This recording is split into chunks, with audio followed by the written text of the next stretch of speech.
A poor black mother with a gravely ill daughter tirelessly navigates her daily life, burdened with the worries of making ends meet and providing for her family. However, amidst the rush and chaos, she witnesses a life-changing moment, a child on the brink of being kidnapped. Guided by a mother's instinctive love and seeing her own child reflected in the boy, she acts without hesitation. Ignoring the danger, she boldly confronts the two ruthless criminals. This brave act not only saves the boy's life, but also transforms her own future in unimaginable ways, even for herself. Before we dive into this deeply moving story, where are you watching this video from? If tales of courage and hope resonate with you, don't forget to like and subscribe to the channel so you won't miss out on more inspiring stories to come. Now, let's get started. James Carter walked briskly along the cracked sidewalk, her steel-toed boots scraping against the pavement with dry, hollow sounds. A weathered silver-gray backpack dangled off one shoulder, lightly thumping against her back with each hurried step. Early Monday morning, the streets were eerily quiet, with only the occasional sound of distant traffic breaking the silence. She glanced at her watch, her brow furrowing. 7:58 a.m. Her morning shift at Harbor Logistics Warehouse started at 8:15, and John Smith, her boss, was unforgiving about tardiness.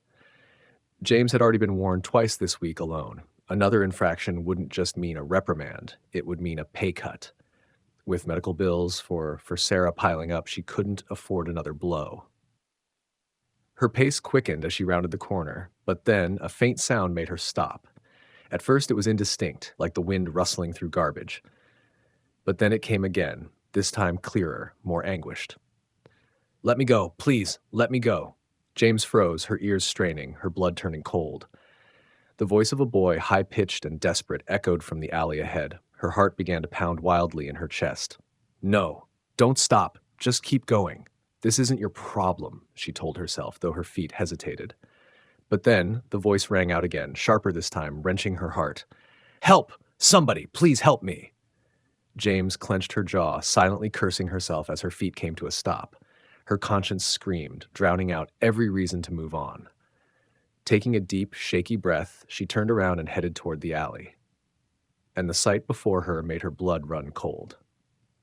Two large men in dark clothing were dragging a boy toward a black van parked at the far end of the alley.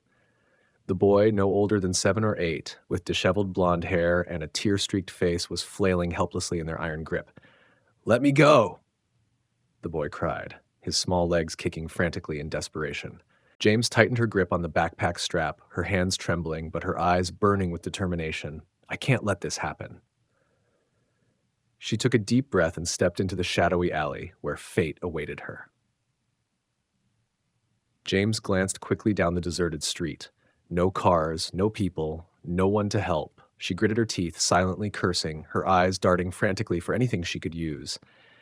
Her gaze landed on an old wooden plank leaning against a trash bin nearby. Without hesitation, she grabbed it, gripping it tightly, and took a deep breath before shouting into the alley. "Hey, I've called the cops! They're on their way!" The two men froze, their heads snapping toward her.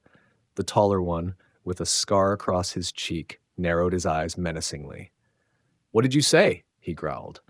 James tightened her hold on the plank to steady herself. "I said the cops are coming. They'll be here in minutes. If you don't want to get caught, you'd better get out of here now." The shorter man, stockier with a shaved head, sneered. "You think you can scare us? There's no one here, and we don't see any cop cars." James stood her ground. "Then stay and find out. The police already know your van's license plate." She deliberately glanced toward the main street as if waiting for sirens. The two men exchanged uneasy glances, doubt flickering on the scarred man's face. "Damn it, let's go!" the taller man barked. The shorter one released the boy, shoving him aside roughly before the two men turned and bolted toward the end of the alley. The black van's engine roared to life, its tires screeching loudly against the pavement as it sped away. James stood there, panting, the plank still clenched in her hands. She watched until she was sure they were gone. Then she rushed toward the boy. He was huddled against the wall, trembling and clutching his knees to his chest. James dropped the plank and knelt down, her voice soft and calm. "Hey, kid, it's okay now. They're gone." The boy looked up, his wide, tear-filled eyes meeting hers. His lips quivered, but he didn't speak. James knelt a little closer, keeping her distance gentle. "My name's James. What's your name?" "Timmy," the boy stammered, his voice so faint she could barely hear him. "Timmy," James repeated, trying to smile. "That's a great name. Listen, Timmy, you're safe now, okay? I won't let anyone hurt you again." Timmy sniffled, nodding slightly, but his small hands still trembled. James glanced quickly toward the street again. "I need to get you somewhere safe," she said, turning back to him. "Do you know where your home is? Do you have an address?" Timmy shook his head, fresh tears spilling down his cheeks. "I don't know. I just want to go home." James felt her heart tighten. She clenched her fists to steady herself. "It's okay, Timmy. I'll help you find your way home." All right," she said quickly, softening her tone. "Don't worry, we'll figure this out. The police can help." Mentioning the police seemed to calm Timmy. His sobs gradually quieted until only soft sniffles remained. James straightened up and held out her hand. "Come on, let's go. I'll take you to them." Timmy hesitated for a moment, his eyes still red and puffy, but finally he reached out and took her hand. His small hand was icy cold. "That's it," James said gently, gripping his hand firmly. She led Timmy out of the alley, her eyes darting around, alert for any signs of danger. They walked through the streets, their pace quickening as they headed toward the nearest police station. Timmy stayed close to James, his small legs struggling to keep up with her determined stride. James glanced at her watch again. She was late. Far too late. Her boss would undoubtedly be furious. There would likely be a deduction from her paycheck, and she couldn't afford to lose that money. But as she looked down at Timmy, his tiny hands still gripping hers tightly, seeking safety, she knew she had done the right thing. When they entered the police station, the cool blast of air conditioning hit them. The fluorescent lights overhead flickered slightly, casting a pale glow over the room. A few officers sat at their desks, busy with paperwork, while others murmured quietly into radios. James squeezed Timmy's hand once more, nodding to reassure him before calling out loudly, "Hey! I need some help here." Her voice cut through the background noise of the station. A middle-aged man with graying hair, dressed in a police uniform, looked up from behind his desk and walked over. "What's going on?" the officer asked, his gaze quickly landing on Timmy, who clung tightly to James, his red, tear-streaked eyes filled with fear. "This boy, Timmy," James began, trying to steady her voice despite the urgency in her tone. "I found him in an alley. Two men, they were trying to drag him into a van. I scared them off, but Timmy is still really shaken. He doesn't know where his home is, and I didn't know what else to do, so I brought him here." The officer listened intently, his expression growing more serious as James recounted the story. "You did the right thing bringing him here," he said, nodding at her. "We'll take care of the boy and work on contacting his family. Thank you for your courage and quick thinking." James exhaled deeply, relief washing over her. But when her eyes met Timmy's worried gaze, she realized her role in this wasn't entirely over. The officer's expression immediately turned serious. He asked, "You said there were two men trying to force this boy into a van?" James nodded. "Yes, I can describe them. Both were large. One was taller, with a long scar across his cheek. The other was shorter, stockier, and had a shaved head. They were driving a black van without license plates, or at least I didn't see any." The officer pulled a notebook from his pocket and quickly jotted down her words. "All right, I'll have someone formally document this incident." He stepped away and gestured for another officer to approach. A younger female officer, likely in her early 30s, hurried over to James and Timmy. She introduced herself. "Hello, I'm Officer Green." Her tone was professional, but softened with warmth as she crouched down to Timmy's level. "You're safe now. No one can hurt you anymore, okay?" Timmy nodded slightly, his red, tearful eyes still filled with fear. His small hand remained tightly clasped around James's, as if afraid to let go. Green offered Timmy a kind smile before standing and turning to James. "Can you walk me through everything that happened? Please describe it in as much detail as you can." James nodded and recounted the entire incident, from hearing Timmy's cries in the alley to seeing the two men trying to drag him into the van, and how they fled when she intervened. "They didn't say much," James added. occasionally glancing at Timmy as if to ensure he wasn't further distressed. But it seemed planned. The van's door was already open and they were moving quickly. Green recorded every word, nodding attentively. "Thank you. This information is vital. We've received a few reports of similar incidents recently, but this is the first time someone intervened in time. You may have saved this boy's life." James shifted uncomfortably at the praise. "I just did what I had to do," she replied, her gaze briefly landing on Timmy. The boy remained silent, but his small hand gripping hers had grown warmer. Green smiled encouragingly. "Sometimes it's the simple things like this that make the biggest difference." "I just couldn't leave the boy there," James muttered, her gaze wavering slightly as she glanced down at Timmy. Taylor Green responded gently, her voice soft and sincere. "Not everyone would have done what you did. It takes a lot of courage to act like that. You did a good thing." Timmy whimpered faintly, his voice barely audible. "I just want to go home."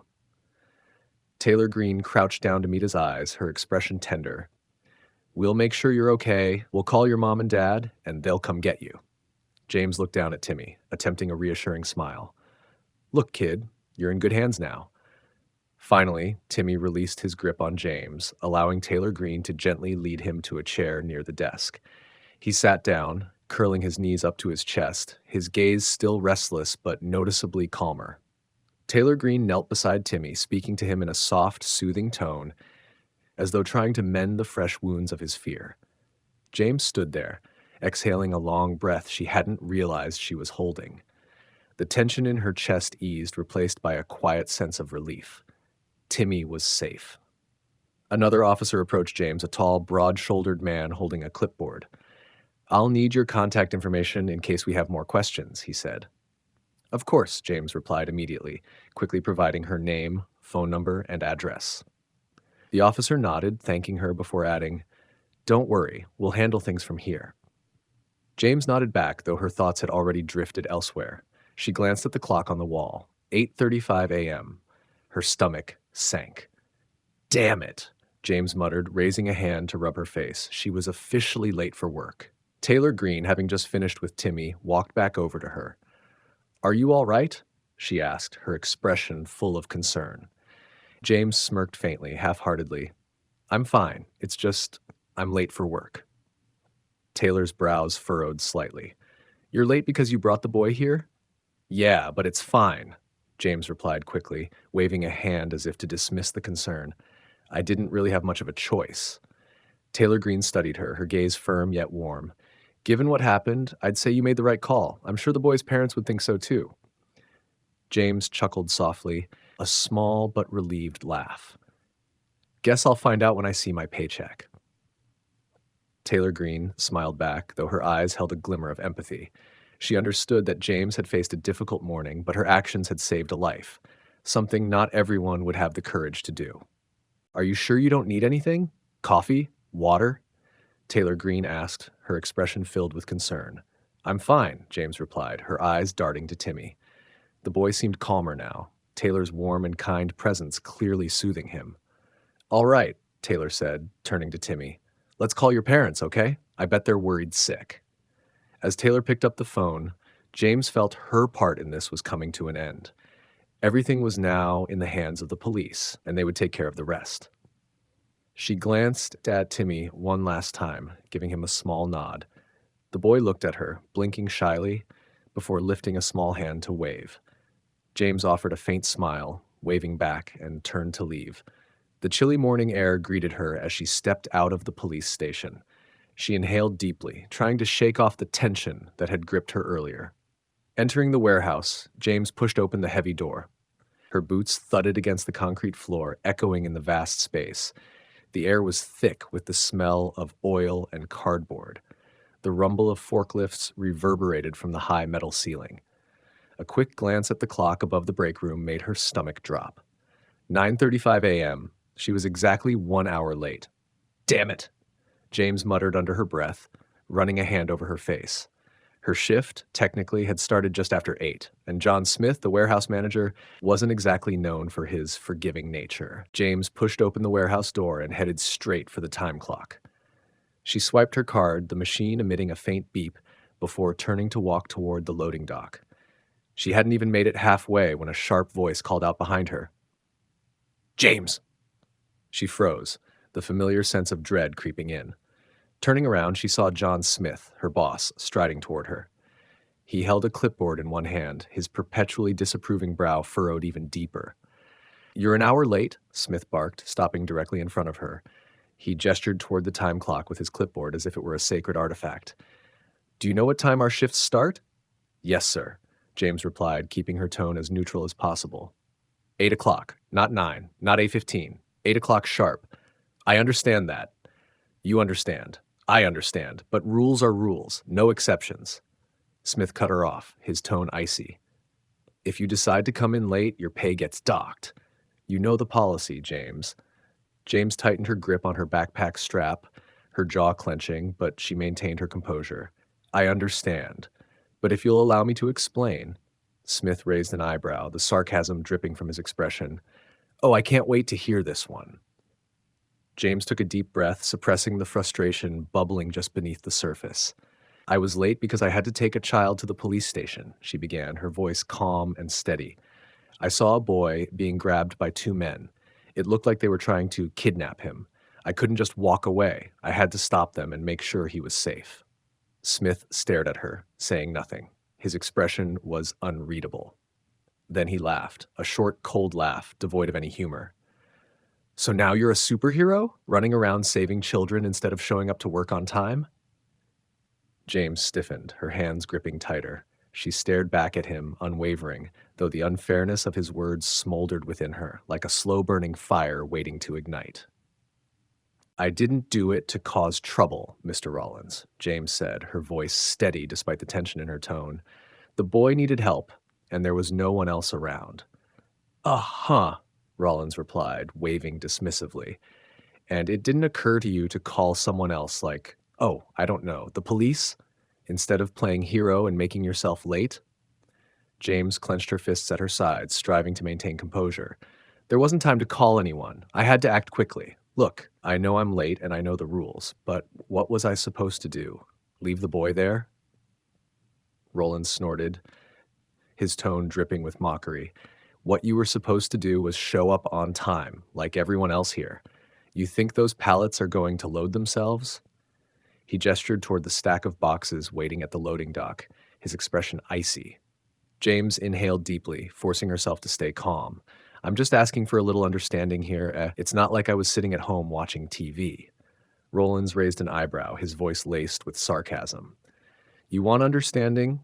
Let me give you some perspective. I've got a warehouse full of people who managed to get here on time this morning without needing to play superhero. And you think I'm going to give you a pass because of some story about a kid?" James felt a sharp retort forming on her tongue, but bit it back. Instead, she exhaled slowly and nodded. "All right, I get it." Rollins gave a curt nod. "Good. Now get to work. You're already an hour behind, and we need those shipments out before noon." Without another word, Rollins turned and walked away, leaving James standing there, her shoulders stiff with frustration. "Petty bastard," James muttered under her breath, shaking her head as she made her way toward the stack of pallets Rollins had pointed out. The loading dock buzzed with activity now, forklifts darting back and forth and workers shouting instructions to one another. James pulled her gloves from her back pocket and slipped them on, focusing on the task at hand. As she began lifting boxes onto the conveyor belt, her mind drifted back to Timmy, the boy's tear-streaked face, his trembling hands clutching hers. The memory was still fresh, vivid in her thoughts. She could almost hear his shaky, desperate voice again.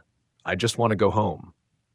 The image of his fearful eyes clashed with the simmering frustration she felt over Rollins's mocking words and blatant disregard. But deep down, James knew she had made the right choice. Standing upright, she wiped her forehead with the back of her hand. "There's no point dwelling on it," she told herself. "Rollins won't change his mind, and that pay deduction isn't coming back.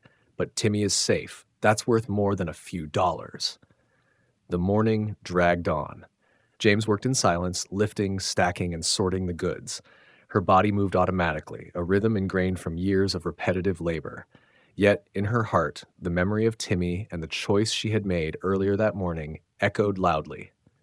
It had been the right thing to do, and she knew she would do it all over again if she had to. The atmosphere in the police station settled into an uncanny stillness as Officer Taylor Green picked up the phone, preparing to call Timmy's parents. James had already left to return to work, but the boy's tear-streaked face and faint, trembling whispers lingered in the air like haunting echoes.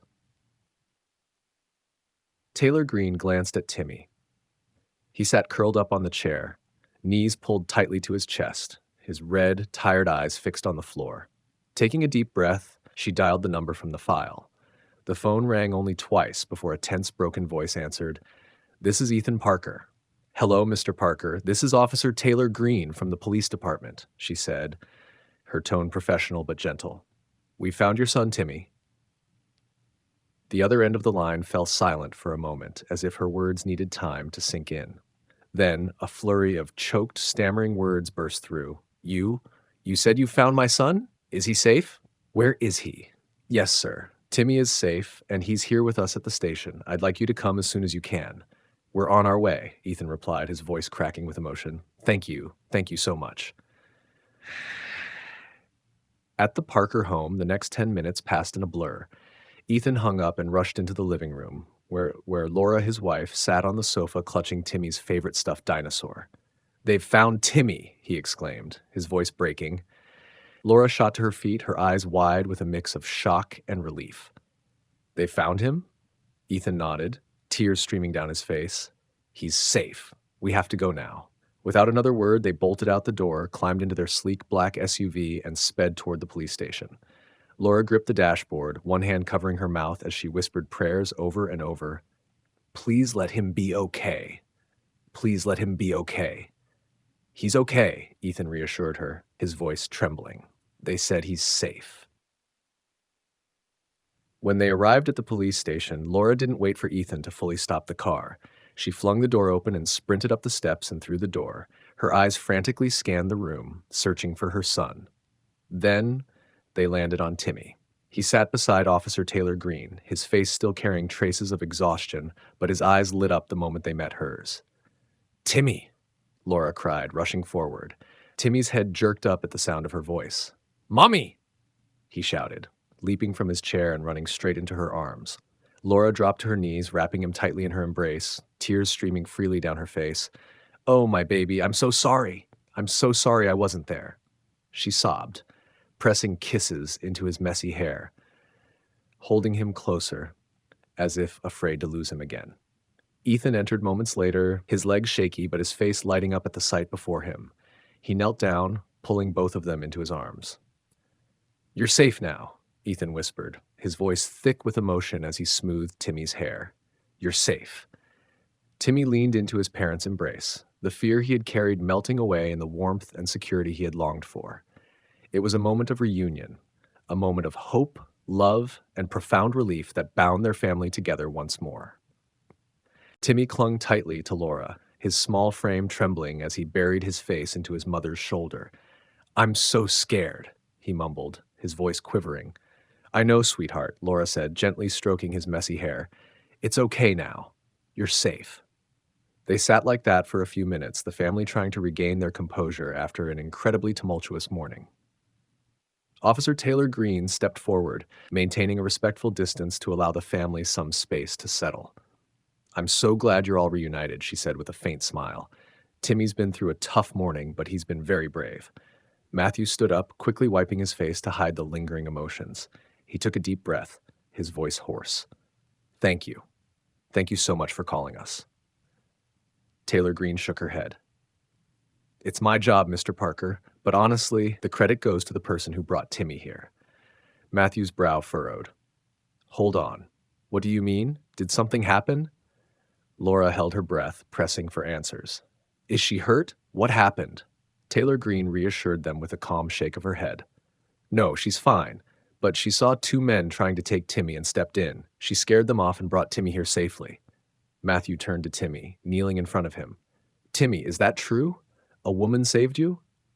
Timmy nodded, his small hands still clutching Laura's tightly. "Yes, She had a stick, he said softly. She scared the bad men away. Laura let out a shaky sigh, her hand moving to her chest as though to steady herself. Oh my God. Matthew turned back to Taylor Green, his voice urgent. Do you know who this woman is? Taylor Green nodded, pulling a piece of paper from her pocket and handing it to Matthew. Her name is James. She works at a warehouse downtown, Harbor Logistics. She left her contact information in case we needed to follow up. Matthew's jaw tightened, his eyes flashing with resolve. I need to meet her. I need to thank her for what she's done. Laura, tears still streaking her face, looked at her husband and nodded. Yes, we need to do that. Without her. She trailed off, shaking her head, unable to finish the sentence. Taylor Green smiled sympathetically. She didn't ask for anything. She just brought Timmy here and left, but I'm sure she'd appreciate hearing your thanks. Matthew gripped the paper tightly in his hand, his expression resolute. We'll find her. We have to. Matthew carefully folded the newspaper, his gaze contemplative as he slipped it into his jacket pocket. On the drive home, Timmy curled up in the back seat. After a chaotic morning, the boy finally drifted off to sleep. Even so, his tiny fingers still clung tightly to Laura's hand, as if holding on to the safety he had just found. Matthew, Laura said softly, her voice low and filled with regret. How could I let this happen? Just 1 second. I turned my back, and he was gone. Matthew reached over, placing his hand over hers, his gaze steady. This wasn't your fault, Laura. Laura's eyes welled up with tears, her lips trembling. Matthew gently squeezed her hand, his voice warm and firm. What matters is that Timmy is safe. Stop blaming yourself. He glanced in the rearview mirror, watching Timmy sleep peacefully for the first time all day. The tear streaks on the boy's cheeks were still visible, but his expression had softened. The image of a trembling, terrified Timmy lingered in Matthew's mind, yet the worry now blended with something deeper, gratitude for the stranger who had shown up at just the right moment. After her shift, James went straight to the medical center where her daughter was being treated. The room was quiet, filled only with the soft hum of machines and the occasional beep of a monitor. James entered, gently closing the door behind her. Her shoes made faint, clicking sounds on the linoleum floor. Sarah, James's daughter, lay on the bed propped up by a stack of pillows. Her skin was pale, but her large brown eyes lit up when she saw her mother. "Mom," Sarah called, her voice weak but brimming with joy. Her daughter's smile made James feel the exhaustion of the day melt away. "Hey, Peanut," she said, walking over and leaning down to kiss Sarah's forehead. "How are you feeling today?" "I'm okay," Sarah replied, shrugging lightly.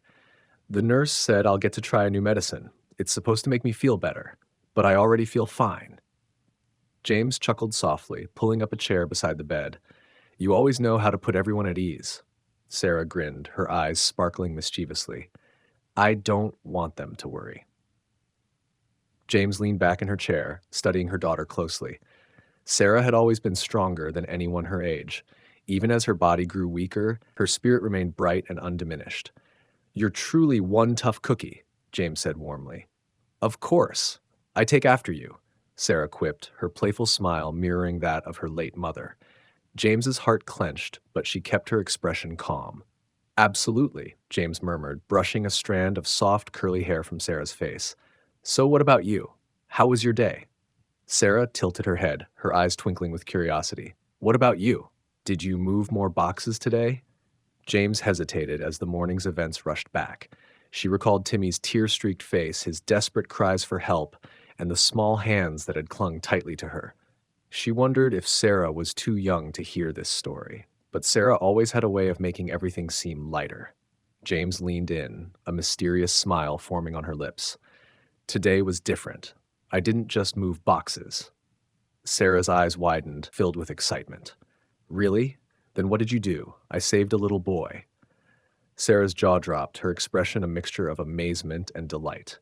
"You saved someone?" James nodded, her gaze softening. "Yes, he was in trouble. 2 bad men were trying to take him, but I scared them off." Sarah clapped her hands, her eyes shining brightly. "You're a hero, Mom." James laughed, her shoulders relaxing. "Not a hero, Peanut. I just did what needed to be done." Sarah grinned from ear to ear, pride radiating from her.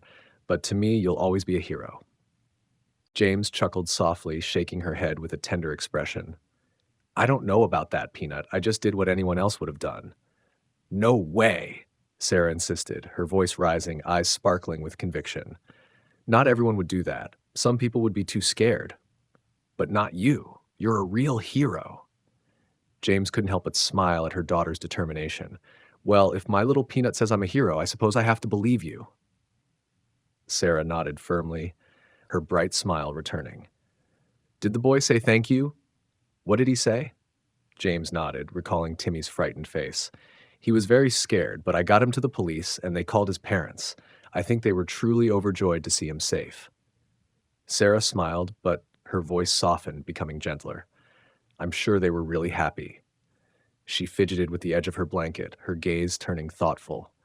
If something bad ever happened to me, you'd save me too, wouldn't you? James felt her chest tighten. She reached out, taking Sarah's small hand and holding it firmly between her own. Sarah, nothing bad is going to happen to you while I'm here. I'll always protect you, always be there for you. Sarah looked straight into James's eyes, her belief unwavering. I know, Mom. That's why you're my hero. Those words struck James more deeply than anything else. She smiled softly, her thumb brushing over the back of Sarah's hand. No, Peanut, you're the real hero. You're the strongest person I've ever known. Sarah smiled, but James noticed a flicker of exhaustion in her daughter's eyes. Her eyelids drooped slightly, and she shifted positions every few minutes, trying to find comfort. Despite her strength, James knew better. Sarah was worn out, and it crushed James's heart to see it. James let out a quiet sigh as she glanced around the room. The endlessly beeping machines, the expensive medications, and most of all, the bills. Bills that seemed to pile up higher and higher, never stopping. Her warehouse salary barely covered rent and food, let alone Sarah's medical expenses. No matter how many extra hours she worked, it never felt like enough. But James couldn't let Sarah see that burden. What her daughter needed was certainty, strength, and hope from her mother. You know, James said after a moment, her voice softening, when you get out of here, we're heading straight to the park. Slides, swings, and ice cream. Whatever you want. Sarah's eyes lit up at the promise. James leaned down, holding out her pinky. Pinky swear. In their familiar ritual, their fingers locked together tightly. Every day if you want, Sarah replied, a tender smile spreading across her small face. I can't wait. James smiled, but as she sat back and watched Sarah settle down, her mind raced. Sarah didn't know that she wasn't actually getting better. She didn't know that her treatment options were nearly exhausted. James swallowed hard, forcing herself to smile at Sarah again, because that's what her daughter needed from her. Not fear, but hope. Even when James herself didn't have much left to hold on to. I love you, Peanut, she said, her voice as soft as a lullaby. I love you too, Mom, Sarah replied, closing her eyes with a small smile still on her lips. Love you so much, Sarah whispered, her voice growing weaker as her eyes began to close. James stayed by her bedside, holding her tiny hand long after she drifted off to sleep. The peace on Sarah's face was a rare balm for the relentless worry that weighed on James's heart. The pale morning sunlight filtered through the faded curtains in James's small room. She sat at the rickety kitchen table, sipping coffee from a chipped mug. In front of her lay a battered notebook where she reviewed her schedule for the week. Next to it sat a neatly stacked pile of bills, but every glance at them felt like facing an insurmountable mountain. Sarah's treatment was her top priority, but every time James crunched the numbers, they refused to align in her favor. A soft knock at the door broke her train of thought. James frowned, glancing at the clock on the wall. 10:22 a.m. It was too early for visitors, and she wasn't expecting anyone. Peeking through the thin curtain, she saw a sleek black SUV idling outside, its engine still running. Her body stiffened, and her grip on the mug tightened. Could it be the kidnappers? The men who had tried to take Timmy? Her heart pounded fiercely in her chest. If they had come to retaliate. Taking a deep breath, James stood, her eyes scanning the room for anything she could use as a weapon. Her gaze landed on a wooden baseball bat leaning against the wall near the door. Grabbing it, she felt a small sense of reassurance as her hands gripped the bat firmly. Another knock sounded, louder and more deliberate this time. Hello, I'm Ethan Johnson, a man's voice called out, calm but firm. My wife and I would like to speak with you. Are you home? James froze, her grip loosening on the bat. Ethan Johnson. The name sounded familiar. Parker, that was Timmy's last name. Slowly, she approached the door, her steps cautious and deliberate. Peering through the peephole, she saw a man in his early 40s wearing a polo shirt and jeans, standing beside a kind-looking woman in a soft cardigan. Their faces held no malice, only worry and anticipation. James exhaled in relief, setting the bat aside. Still, she remained cautious as she unlocked the door and opened it slightly. Her eyes quickly scanned the couple. "Can I help you?" The man stepped forward, extending his hand. "Hello, I'm Ethan Johnson, and this is my wife, Laura. We're Timmy's parents." James paused briefly, but shook his hand without hesitation. "Hello, Mr. and Mrs. Johnson. I'm James." Laura stepped closer, her eyes glistening with tears. "We came to thank you," she said, her voice trembling but heartfelt.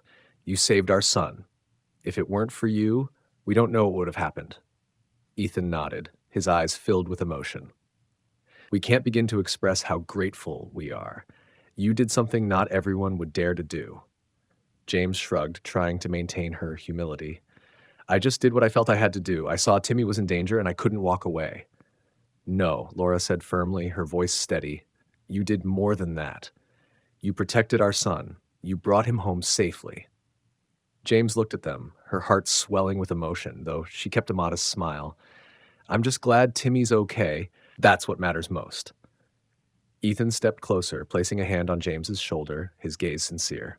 "If there's anything we can do to help you, please don't hesitate to let us know. You didn't just save Timmy, you saved our entire family." James felt the warmth in his words, but she shook her head lightly. "Honestly, just knowing he's safe is enough for me." Laura brought a hand to her mouth, stifling a sob. "You're an extraordinary person, James, truly extraordinary." James smiled faintly, but those words felt like a gentle breeze clearing the weight and exhaustion of the day. "I just did what anyone should do," she said, her voice soft yet sincere. Ethan and Laura gave her a grateful nod, as if no further words were needed to convey the depth of their appreciation.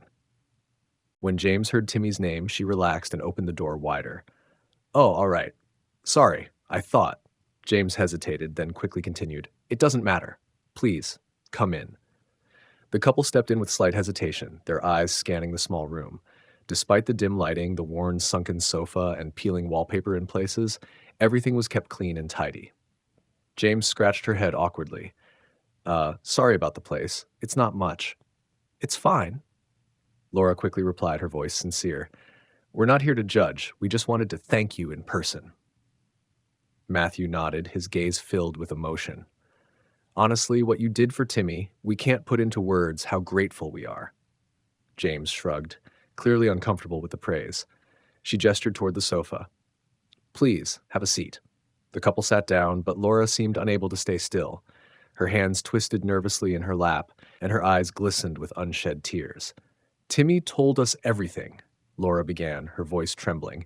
"He told us about the men, how scared he was, and how you saved him." Laura took a deep breath, her voice breaking. "I can't even imagine what could have happened if you hadn't been there, but now he's safe. That's what matters most." James gently sat down on the chair opposite, her hands clasped in her lap. "Yes, what matters is that he's safe now." Laura exhaled shakily, wiping her tears. "Timmy is our only child," she said, her voice breaking. "He means the world to us. We can never repay you for what you've done." Matthew placed a steady hand on Laura's shoulder, giving it a reassuring squeeze before turning back to James. James nodded slowly, feeling the weight of their gratitude. "I understand," she replied softly. "I have a daughter. I'd do anything for her too."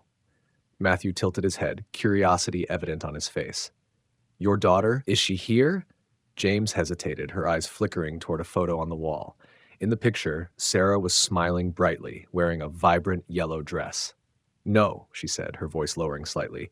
"She's at the medical center. She's been there for a while now. Chronic pneumonia." Laura raised a hand to her mouth, her eyes filling with tears. "Oh, I'm so sorry," she whispered. James shook her head, her voice steady but heavy. "It's just the way it is. She's strong, stronger than me, most days, but it's hard. The bills, the treatments, they just keep coming."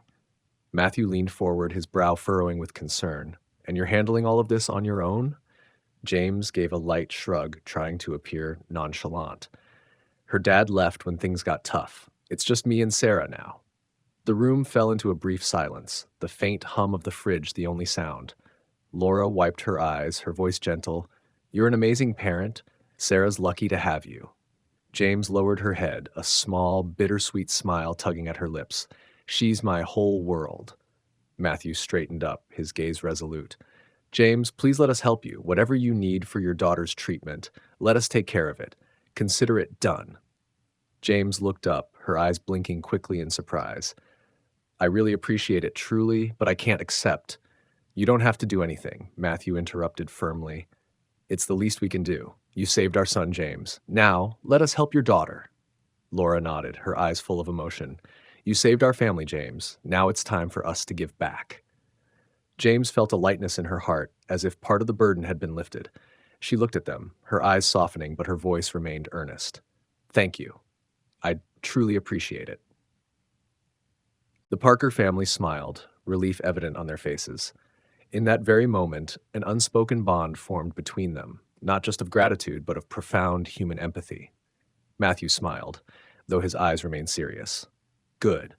And I have another idea that could help you, not just for Sarah, but for yourself as well. James tilted her head, her gaze a mix of caution and curiosity. What do you mean? Where are you working right now? Matthew asked, his tone calm but calculated. James sighed, giving a light shrug. A warehouse. Enough to cover the basics. Matthew nodded, as if confirming something to himself. I think I can help you with that. I own Parker Global Enterprises, a logistics company, and we have an open position. Better pay, more flexible hours. What do you think? James paused, her eyes widening in surprise. Are you serious? Matthew nodded firmly, leaning forward. His hands rested on his knees, like his gaze steady on James. Completely serious.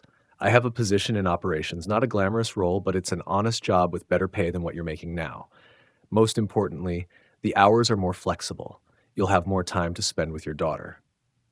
James stared at him, disbelief flickering in her eyes. This sounds too good to be true. Matthew chuckled softly, shaking his head. It's not. You're clearly hardworking, and you have a resilience I admire. I need people like you on my team. This is a real job, James, not a favor or charity. Laura chimed in, her voice gentle yet encouraging. Think about what this could mean. A chance to care for Sarah without constantly worrying about finances. James rubbed the back of her neck, her eyes darting between Matthew and Laura as she tried to process what was happening. You really want to help me? No strings attached? Matthew nodded, his voice unwavering. Absolutely. You didn't just save Timmy, you saved our family. This is the least we can do to repay you. James took a deep breath, feeling a part of the weight on her shoulders lift. All right, let's talk more about it. A faint smile appeared on Matthew's lips. Good, I think we'll work well together. Laura looked at James, her eyes glimmering. Sarah has an incredible mother, and you deserve all the good things life has to offer. James sat up straighter, feeling for the first time in a long while that a real glimmer of hope had entered her life. This wasn't just a job, it was a chance to rebuild, to give Sarah what she deserved, and to believe that sometimes good things could happen, even in a chaotic world. That afternoon, Matthew and Laura accompanied James to the medical center to visit Sarah. As they entered the room, Sarah, resting her head on a pillow, opened her wide brown eyes in surprise at the sight of two strangers standing beside her father. Mom, who are they? The little girl asked, her voice curious but slightly shy. James smiled, setting down the bag of snacks she had brought for her. These are Mr. and Mrs. Parker. Remember the boy I told you about? Timmy, the one I helped. These are his parents. Sarah's eyes lit up in recognition, and she waved politely. Hello. Laura stepped forward, holding a few carefully chosen gifts. A stuffed bear with a bright red bow, a puzzle set, and a couple of superhero-themed children's books. Hi, Sarah, Laura said warmly, kneeling beside the bed. Your mom told us so many wonderful things about you. We thought you might like these. Sarah's face lit up as she reached for the stuffed bear, hugging it tightly to her chest. Thank you, she said, her voice joyful, her radiant smile unmistakable. You're welcome, Laura replied with a smile, though her eyes glimmered with emotion. Matthew moved closer, bending slightly to meet Sarah's gaze. His voice was gentle yet full of feeling. Did you know your mom is a hero? The most amazing woman? She saved our son, and we're so grateful. We wanted to meet the girl who makes her mom so strong. Sarah looked up at James with wide, loving eyes full of admiration. James sat down beside her daughter, gently brushing her soft curls. You're the one who makes me strong, Peanut, James said softly. Everything I do every day is for you. Sarah smiled, resting her head on James's shoulder, her heart filled with pride and happiness. It was a day where hope and love, though simple, were enough to make all burdens feel a little lighter. Sarah's small fingers clung tightly to the stuffed bear, her eyes shining brightly. Mom already told me you're a hero, she said, her voice clear and filled with pride. James chuckled, rubbing the back of her neck. I guess I can't argue with two smart people saying the same thing now, can I? They all laughed, the sound erasing any remaining tension in the room, transforming it into a warm and comforting space. Over the next hour, Matthew and Laura stayed to chat with Sarah.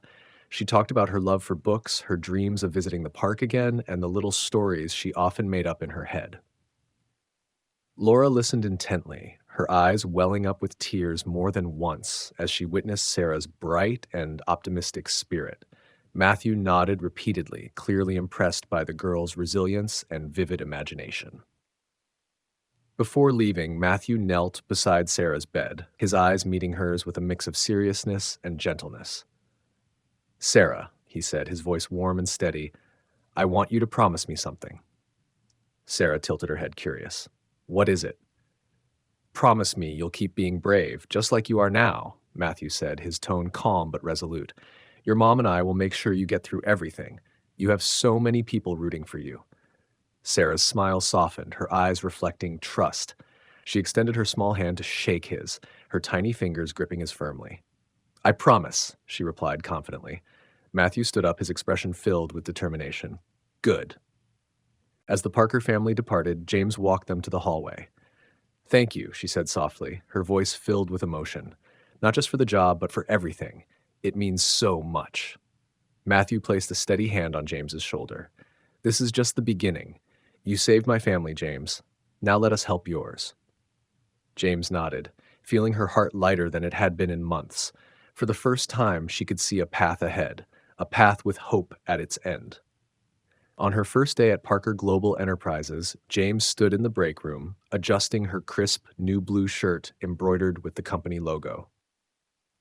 The morning started with a quick training session on safety guidelines and workflows, followed by her introduction to her new supervisor, Cynthia Morales.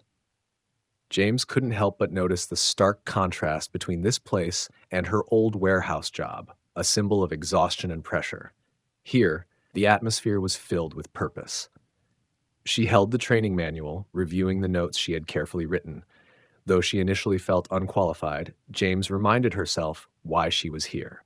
Sarah, the opportunity to give her daughter the life she deserved. By the end of her first day, James was following Cynthia through the bustling operations floor, where goods were handled with incredible precision and efficiency. James observed shipments being tracked, delivery routes optimized, and teams working together seamlessly like a well-oiled machine. Though the new terminology and advanced technology occasionally confused her, James absorbed every detail. By the end of the week, Cynthia took notice. You've got a sharp eye, Cynthia remarked as they walked through the inventory area. Not many people pick things up as quickly as you. Have you worked in logistics before? James chuckled lightly. Not unless you count juggling rent and hospital bills, she joked, though the truth behind her words brought a brief silence between them. Cynthia paused, her eyes reflecting an evaluative look. Whatever you've done before, keep doing it. We need problem solvers here, and you have the focus this team really needs. Those words sparked a pride in James that she hadn't felt in years. For the first time in a long while, she felt like more than just a cog in a machine. She was an integral part of it. The new work hours were truly a gift. No longer did James endure late-night shifts that left her dragging herself to the hospital in a half-dazed state.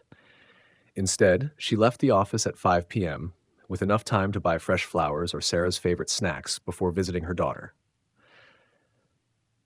Thanks to the connections Matthew provided, Sarah was receiving treatment from top specialists.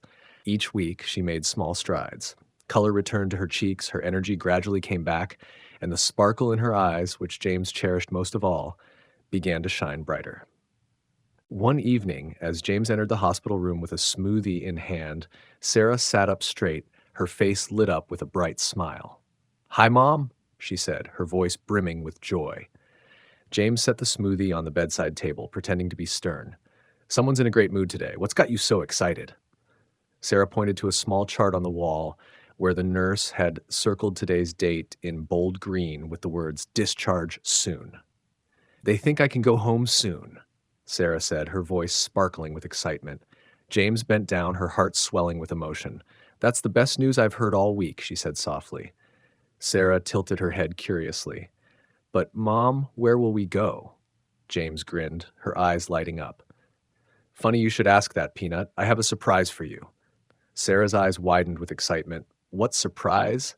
"You'll see," James said mysteriously, gently tapping her daughter's nose. 2 weeks later, Sarah finally left the medical center, clutching her discharge papers in hand. James drove her through town to the surprise she had planned since her first paycheck at Parker Global. When they stopped in front of a modest yet well-maintained apartment building, Sarah gasped in astonishment. "Is this where we're going?" she asked, her voice full of excitement.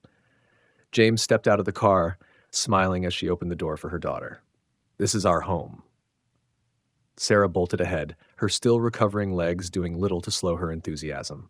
James followed, soaking in the joy radiating from her daughter. Inside, the apartment wasn't luxurious, but was spacious and cozy, a complete contrast to the cramped, rundown room they had once called home. The living room had a sofa that didn't need duct tape to stay together.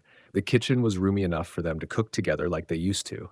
And, most importantly, Sarah had her own bedroom, a bright and cheerful space decorated with posters of her favorite cartoon characters. Sarah ran her hand along the edge of her new bed, whispering, "All mine. All yours," James confirmed, leaning against the doorframe. Sarah turned around and wrapped her arms tightly around James. "I love it, Mom. Thank you." James hugged her close, her eyes stinging with tears. "You should thank yourself, Peanut. You're the reason for all of this." James and Sarah's new life began to take shape.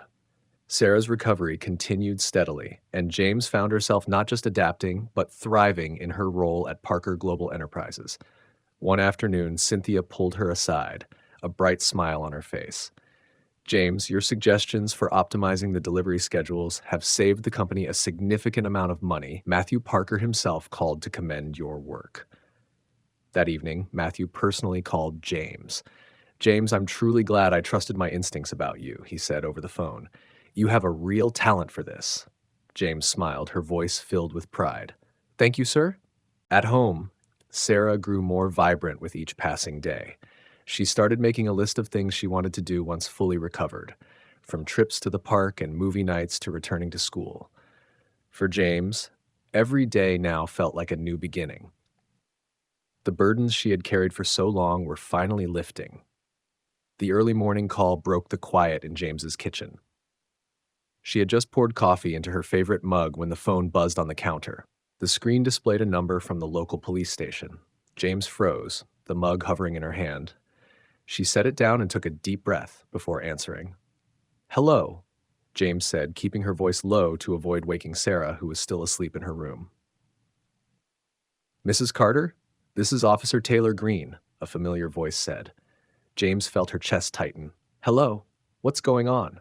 "I wanted to update you on the case involving Timmy Parker's attempted abduction," Taylor Green said firmly. "We've arrested the two men you described." James exhaled deeply, a wave of relief washing over her. "Not only that," Taylor continued, "we've connected them to a larger human trafficking ring we've been investigating for months. Your actions that day helped prevent additional victims and provided us with crucial leads to dismantle the network." James was silent for a moment, emotions swirling within her. "They won't hurt anyone else," Taylor added. "We have enough evidence to prosecute them to the fullest extent of the law. You did something incredible, Mrs. Carter, something very brave." James nodded, though Taylor couldn't see her through the phone. It took her a moment to respond. Thank you for letting me know.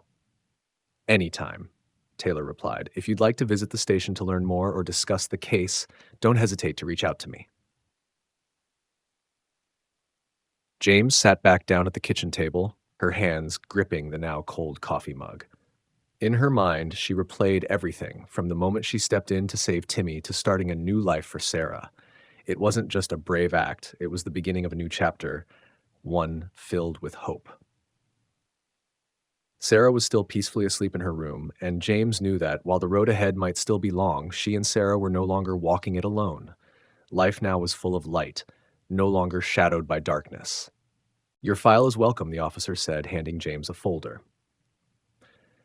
James sat in silence for a moment before replying, I'll think about it. But deep down, she knew she was ready to close this chapter of her life. That weekend, James found herself sitting across from Ethan Johnson at the police station. Since the incident, they hadn't spoken much about the kidnappers, but today the topic was unavoidable. Matthew flipped through the pages of the green file he had brought. His jaw clenched as he read through the charges against the two men. This is worse than I thought, Matthew murmured, closing the file and looking up at James. It wasn't just Timmy. They've done this before, likely more times than we'll ever know. James nodded, her expression somber. But at least they're off the streets now. Matthew looked at her for a long moment, his expression softening. If it weren't for you that day, I can't even imagine what could have happened. He exhaled deeply. James shifted in her seat, uncomfortable with the praise. You've done more than enough, Matthew. You've given me the chance to change my life, to change Sarah's life. Matthew smiled faintly.